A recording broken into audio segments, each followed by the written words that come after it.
யார் இதை ஓதுவாரோ அவருடைய கவலைகள் நீங்குவதற்கு அது மருந்தாகும், அது அவர்களுக்கு விடுதலை அளிக்கும் என்று சொன்னார்கள். அப்போது ஒரு அரபி வந்து விட்டார். வெகு தூரத்தில் இருந்து வந்தவர். வந்தவுடன் அந்த பேச்சு மாறிவிட்டது.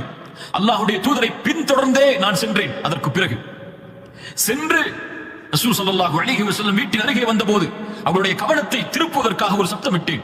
ரசூல் திரும்பினார்கள். சஅதை பார்த்து கேட்டார்கள், சஅதை ஏன் பின்தொடர்கிறாய்? யா ரசூலல்லாஹ், ஒரு துஆவை சொல்லித் தருகிறேன், அது உங்களுடைய கவலைகளை நீக்கும் என்று சொன்னீர்களே, அந்த துஆ எது யா ரசூலல்லாஹ்? சஅத் அவர்களுக்கு அல்லாஹ்வுடைய தூதர் ஸல்லல்லாஹு அலைஹி வஸல்லம் சொன்னார்கள், என்னுடைய சகோதரர் யூனுஸ் மீன் வயிற்றிலே இருந்தபோது தன் கவலையை அல்லாஹ்விடத்திலே முறையிட்டு விடுதலை பெற்றாரே, அந்த குர்ஆனுடைய வார்த்தை தான் அது. லா இலாஹ இல்லா அன்த சுப்ஹானக இன்னி குன்து மினல் ஸாலிமீன். படைத்த இறைவனே, வணங்க தகுதியானவர் உன்னை தவிர வேறு யாரும் இல்லை. லா இலாஹ இல்லா அன்த் சுப்ஹானக், நீ பரிசுத்தமானவன், நாங்களோ